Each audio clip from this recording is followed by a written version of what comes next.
Olá, alunos da rede Isaac Newton, sétimo ano, turnos matutino, unidades de Taguatinga Sul e Riacho Fundo. O objetivo hoje desta aula é falar um pouco sobre o conteúdo do nosso teste que acontecerá dia 17/7. Então, nós teremos testes de geografia no valor de 5 pontos.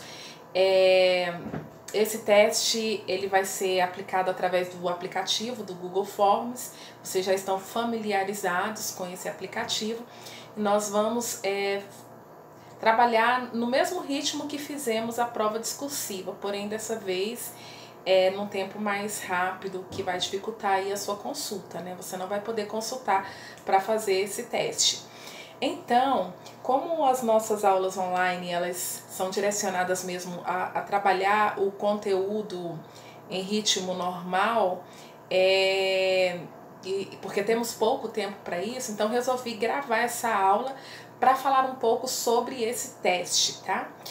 O que vai cair nesse teste? Qual vai ser o conteúdo desse teste? Nós vamos trabalhar o último capítulo, tá?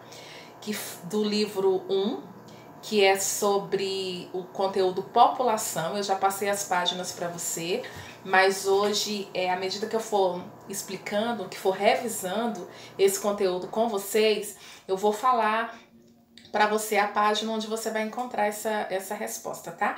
Então, nós vamos trabalhar esse último conteúdo, que é a população do livro 1, e do livro 2, nós vamos trabalhar na prova o conteúdo sobre industrialização e urbanização, que são dois conteúdos que caminham juntos, e também falaremos sobre o meio rural, ok? Então vamos começar aí pelo livro 1. O que vai cair na sua prova? Qual é um ponto interessante aí para você estudar? Pirâmide etária, tá? Eu separei aqui, pessoal, algumas imagens sobre esse conteúdo que eu acho interessante a gente apresentar aqui para vocês para facilitar aí o seu entendimento, ok? Essa é a pirâmide etária, que é utilizada não apenas no Brasil, mas no mundo, tá? Então eu tô indo assim direto ao ponto mesmo, direcionado aí à prova de vocês, tá? O que é uma pirâmide etária? É o estudo das idades da população de uma área qualquer do globo, tá?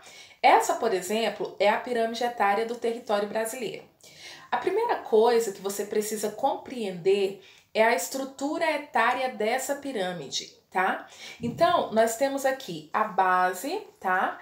Que é essa parte aqui, ó, veja, do 0 aos 19 anos de idade representa a base, tá? Que são os jovens, ok? Então, a base são jovens, e veja que a pirâmide ele apresenta dos 0 aos 19 anos de idade. Então,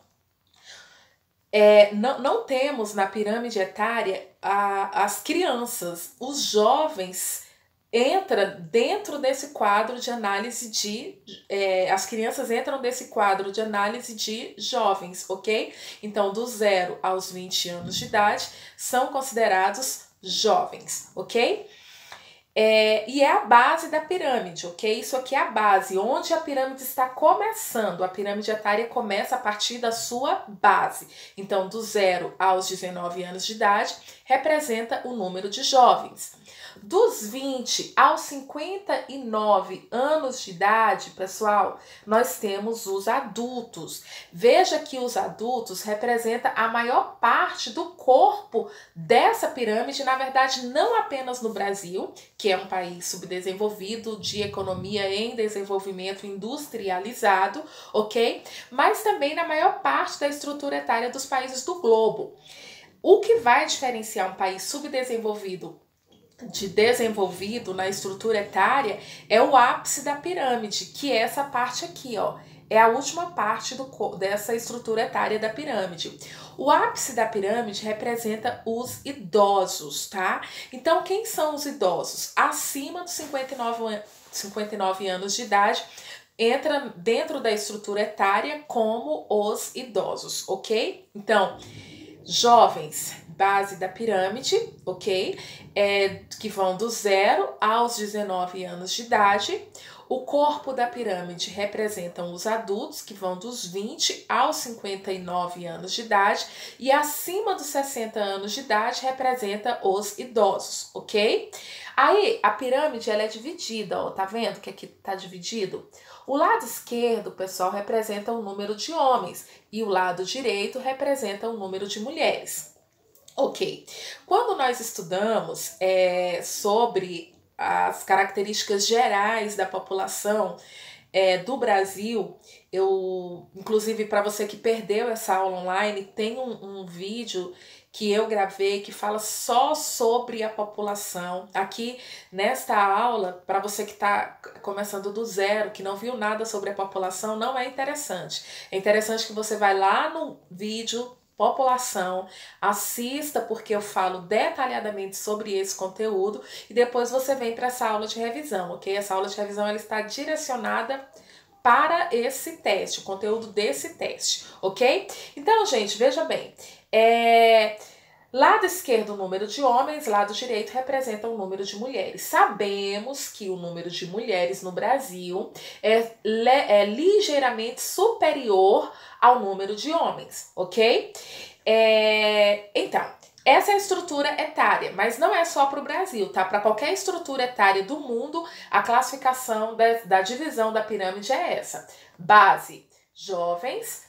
Corpo da pirâmide, adultos, e o ápice da pirâmide aqui em cima, que é o último ponto aí que eu marquei para vocês, o ápice representa o número de idosos. Aí que tá.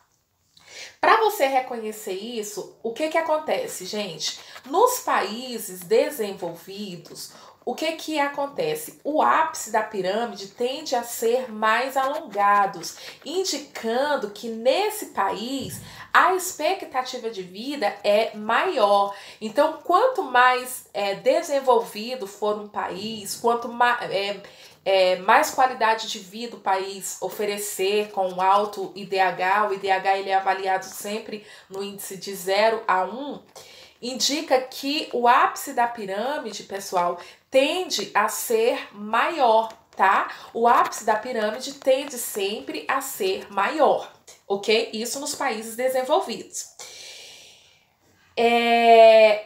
E a base da pirâmide tende a ser menor, menos larga, tá? Então, indicando uma baixa taxa de natalidade e uma elevada expectativa de vida, tá? Tudo bem? Isso normalmente acontece com países desenvolvidos, como é o caso da Itália, da Espanha, ok? Que são países que apresentam do Japão, né? O Japão, inclusive, é um dos países que apresenta as maiores taxas de envelhecimento da população, uma elevada expectativa de vida. Esses países, tá, tendem a ter o topo mais alongado e a base estreita, indicando aí um certo controle nessa natalidade, ok? Aí, pessoal, o que está acontecendo? Essa é um ponto que eu vou cobrar na prova, a estrutura etária, tá? Então, toda essa estrutura que eu acabei de explicar aí para vocês é importante você saber, tá? Então, é importantíssimo você ter esse reconhecimento aí sobre essa estrutura etária, tá? É importantíssimo. Essa idade, a pirâmide das idades. Então, saber onde que está o lado dos homens, onde está o lado das mulheres, a base, o corpo, o ápice da pirâmide, ok? Vai haver uma questão na prova sobre isso. O segundo ponto que eu quero comentar com vocês, que também vai estar na nossa prova, é o seguinte: a pirâmide etária do Brasil nos últimos anos vem adquirindo o corpo de um país, tá, desenvolvido, tá? A nossa pirâmide etária, ela vem adquirindo o corpo de um país desenvolvido. O que eu quero dizer com isso, gente? Eu quero dizer o seguinte, que o país, olha, veja aqui, ele está tomando a mesma estrutura do corpo de um país desenvolvido, tá? Como assim? A nossa base tem diminuído nos últimos anos. O número de jovens no Brasil tem diminuído nos últimos anos. E tem ocorrido um alongamento dessa pirâmide etária, indicando que a expectativa de vida no Brasil tem aumentado, tá? Então, a nossa expectativa de vida tem aumentado e o número de jovens tem diminuído. Isso quer dizer, pessoal, que o nosso país ele tem tomado corpo, a mesma estrutura de um país desenvolvido, tá? Mas o que isso quer dizer? Quer dizer uma frase muito simples, tá? O Brasil vive atualmente um momento de transição demográfica. Como assim? O Brasil está deixando de ser um país jovem e cada vez mais está se tornando um país maduro, tá? O Brasil está deixando de ser um país jovem e cada vez mais ele vem adquirindo esse corpo de pirâmide demográfica de um país desenvolvido, ok? Onde que fala isso, gente? Vamos lá. Estrutura da pirâmide etária, para você saber quem são jovens, adultos, idosos, página 57 e também a página 58, tá? E sobre essa fase de transição demográfica, na página 57, nós temos aí uma estrutura dessa pirâmide. Essa mesma pirâmide que está aí, nós temos uma outra pirâmide na página 57, que inclusive ela mostra essa evolução. Não era assim, tá? Nas décadas de 50, nos anos 2000, 2010, foi evoluindo essa situação, tá? Então, essa frase é o que marcou quando nós estudamos a pirâmide das idades. E o conteúdo do livro de vocês traz aqui, após o desenho dessa pirâmide, o primeiro parágrafo após o desenho dessa pirâmide, fala sobre esse processo de transição demográfica. Então, leve para o seu teste.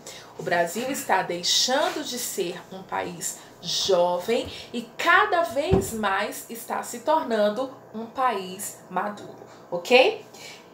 Do livro 1 é isso, tá? Então, são esses dois pontos que você vai levar aí para sua prova. Agora vamos aqui ao livro 2. Pegue o seu livro 2 e vai acompanhando junto comigo aqui, ok? Primeiro tema da nossa prova, industrialização. Capítulo, né, do conteúdo do livro 2 e também é um conteúdo que você vai levar aí para sua prova, ok? Indústria, tá?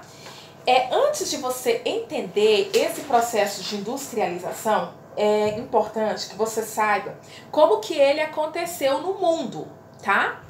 Então, nós temos 3 fases do processo de industrialização, que foram o artesanato, a indústria intermediária ou manufatura, se você preferir, e também a indústria moderna, ok? Então, vamos lá, vamos começar então pelo artesanato, que foi a primeira forma de industrialização que aconteceu no Brasil, página 5, tá? Vou dar uma aguinha aqui para refrescar um pouquinho a garganta. Então vamos lá, 7º ano. Primeira forma de industrialização no Brasil foi o artesanato, marcado pela ausência de divisão de trabalho, ok? O artesanato no Brasil foi marcado pela ausência de divisão de trabalho. Então, os instrumentos utilizados eram instrumentos muito antigos. Para você que não assistiu, aconselho a mesma coisa. Assista a aula sobre industrialização. Aqui é apenas uma revisão daquilo que nós estudamos, tá? Então, o artesanato ele é marcado basicamente por isso, pela ausência de divisão de trabalho, ou seja, o sucesso do produto depende exclusivamente de uma pessoa, tá? Então, a ausência de divisão de trabalho é um dos marcos aí que nós temos para esse artesanato, tá? Eu tô vendo aqui se eu tenho alguma imagem sobre o artesanato, mas me parece que... Deixa-me ver aqui, tá? Não tem. Mas é simples, é só você lembrar aí, por exemplo, das pessoas que fabricam vasos de cerâmica, tá? Aquelas pessoas que fazem o pano de prato, tá? Então, tudo isso faz parte do que eu chamo de artesanato. O artesanato ele é marcado pela ausência de divisão de trabalho, ou seja, o sucesso do produto depende exclusivamente de uma pessoa. E os instrumentos utilizados, tá, no artesanato, que vai estar no último parágrafo da página 15, é importante você estudar também, tá? Esse ponto. Então, marca... Ah, tá. Segundo parágrafo, não. Antepenúltimo parágrafo. Ó, instrumentos de trabalho muito simples, como facas, tesouras, martelos, agulhas, linhas de costura, ok? São exemplos que nós temos de instrumentos que são utilizados aí dentro do artesanato, ok? Então, o artesanato é marcado pela ausência de divisão de trabalho. Pessoal, manufatura, segunda fase do processo de industrialização, página 6. Diferente do artesanato, na manufatura já existe sim a divisão de trabalho. Entretanto, os instrumentos utilizados na manufatura são antigos, como por exemplo os teares, tá? Agora veja bem, o que você tem que levar para sua prova? Na manufatura é o homem que comanda o processo e não as máquinas. Leve isso para o seu teste, tá? Existe a divisão de trabalho na manufatura? Existe. Sim, existe. Só que o homem é importantíssimo para o desenvolvimento da manufatura. Essa estrutura é importante para você saber diferenciar bem a manufatura da indústria moderna, que é o que nós vamos falar daqui a pouco, tá? Então, tem divisão de trabalho na manufatura, ou maquinofatura, ou se você preferir a indústria intermediária, tá? Tanto faz. Qualquer um desses termos que vier na prova, que você utilizar, está correto, tá? É o homem que comanda o processo e não as máquinas, tá? Na manufatura é o homem que comanda o processo e não as máquinas, ok? Tempos mais tarde, vem a indústria moderna, quando? Em meados do século XVII e mais forte no século XVIII. Mas o livro de vocês, gente, ele traz aqui, eu vou cobrar exatamente como está no livro, tá? Na página 7, ele coloca, olha, tem início no século XVII, depois que a gente vai falando um pouco sobre o século XVIII, ok? A indústria moderna é marcada pela intensa mecanização. Na indústria moderna, diferente do artesanato, tá? Na indústria moderna, são as máquinas que comandam o processo e não o homem. É marcado, portanto, pela intensa mecanização. Tanto que uma das marcas da indústria moderna é a produção em larga escala e em série, ou seja, eu consigo desenvolver uma grande quantidade de produtos em um curto período de tempo, ok? Então, consigo desenvolver uma grande quantidade de produtos em um curto período de tempo, é característica da indústria moderna. Portanto, produção sempre, gente, em larga escala e em série é característica da indústria moderna, tá? Beleza. Depois disso, nós vamos agora revisar o ponto para o conteúdo da prova sobre urbanização. Sobre urbanização. Aí vem aquela velha frase que eu falo. O processo de urbanização acontece mediante o desenvolvimento da industrialização. São as indústrias o principal ponto de atração de pessoas para uma determinada área. Portanto, gente, uma área só é considerada urbana quando obrigatoriamente, tá? O número de pessoas que vivem nas cidades for maior do que o número de pessoas que vivem no meio rural, que vivem no campo, tá? Eu só posso considerar uma área como sendo urbana quando o número de pessoas da cidade for maior do que o número de pessoas que vivem no campo. Professora, mas se o campo está crescendo, a cidade está crescendo, posso considerar essa área como urbana? Não. O que acontece aí?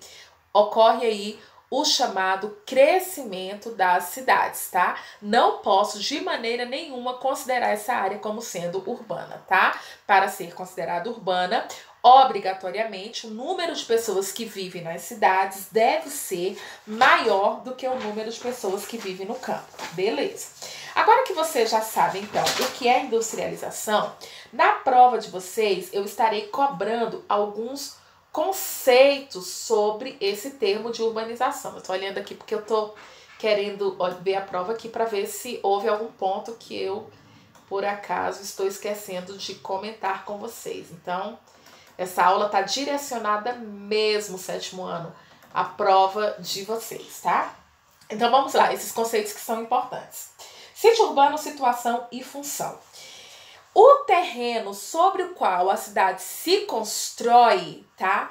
É chamado, o terreno sobre o qual a cidade se constrói é chamado de sítio urbano, tá? Então, eu tenho um terreno, beleza? Eu tenho aqui um terreno, tá? Tenho aqui um terreninho, beleza? Aí vem uma cidade e passa a ser construída aqui nesse terreno. Então, vamos lá, aqui eu vou ter várias casas, né? Aí, com o passar do tempo, vem as indústrias, vem os edifícios, tá? O terreno sobre o qual a cidade se constrói é chamado de sítio urbano, tá? Beleza?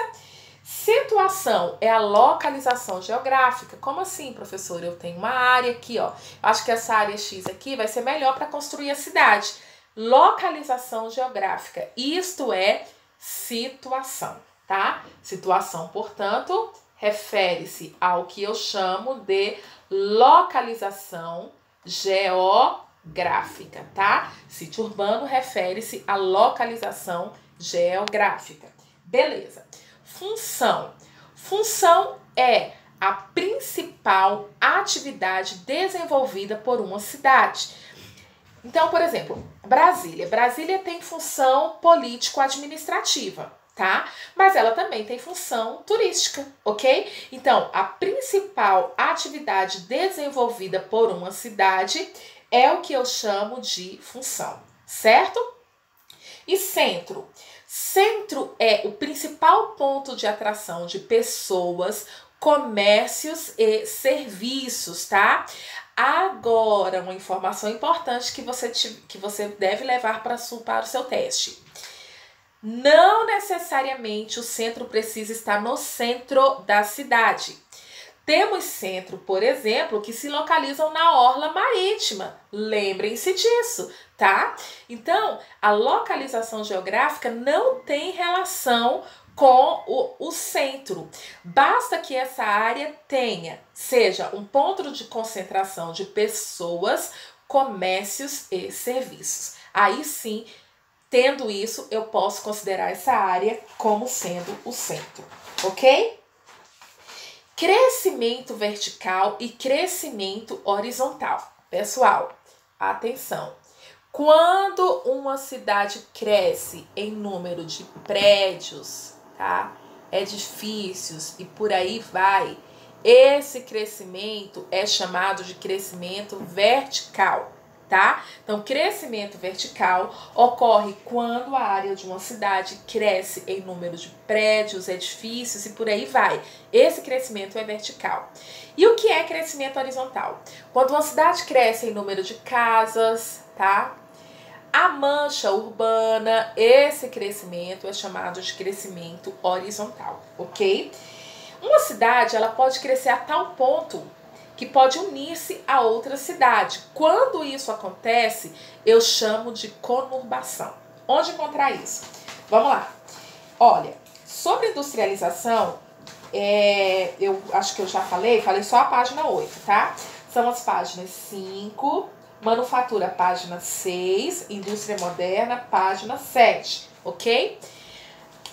Agora sobre industrialização, agora sobre urbanização, onde que eu vou encontrar isso que eu acabei de explicar? Nas páginas 26, nas páginas 28, aliás, perdão, 26 não, página 28, página 29, e eu também localizo isso aí na página 30 de vocês, que fala sobre crescimento vertical, horizontal e também fala sobre conurbação. Ok? Ficou claro para vocês isso aí, sétimo ano? Muito bem, vamos lá. Agora, o último ponto que interessa a nós, então estou só conferindo aqui, eu já estou com a prova aberta aqui com o teste de vocês. Então já falei sobre as características da manufatura, da indústria moderna e do artesanato. Falei também sobre o processo de urbanização. Esses conceitos são importantes, o que é sítio urbano, situação, função, crescimento demográfico. E agora eu quero falar sobre o terceiro ponto, o terceiro capítulo do livro de vocês, que é o meio rural, tá? Então vamos agora para o meio rural. Então, gente, o meio rural, o que eu quero na prova? A primeira coisa que você precisa saber são as diferenças que existem entre o rural e o agrário, tá? Qual a diferença entre o rural e o agrário? Rural são atividades simples, como você está vendo aí, um pequeno agricultor trabalhando aí com as hortaliças, tá? O agrário, perdão, não sei se eu falei rural, é o agrário. O agrário refere-se às atividades primárias, ok? Então, a agricultura, pecuária e extrativismo são as pequenas atividades que são desenvolvidas no campo.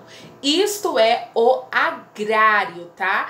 O agrário são pequenas atividades desenvolvidas no campo pelo pequeno agricultor que tem o objetivo de desenvolver o seu sustento econômico ou, no máximo, o sustento da sua família. Por isso, esse tipo de agricultura também é conhecida como agricultura de subsistência, agricultura familiar. O agricultor ele vai plantar para o seu consumo ou, no máximo, da sua família. Isto é agrário, ok? Agrário, tá? Rural, gente, é diferente. No caso do rural, ele é destinado sempre a ganhar mais dinheiro, ao comércio. Então, eu cito exemplos, inclusive no teste de vocês, de atividades que são consideradas rurais, como, por exemplo, os hotéis fazendas, os spas, as clínicas de repouso, tá? Isso refere-se ao que eu chamo de rural. Então, o rural, ele vai além, é um setor que tem ganhado muito nos dias atuais, ok? Então, são exemplos de atividades rurais. Hotéis fazendas, clínicas de repouso, spas, tá? Turismo ecológico, tudo isso são exemplos de atividades que eu classifico como sendo rural, ok? E aí, gente, o outro ponto também interessante para a prova de vocês é a agroindústria, negócios agrícolas, tá?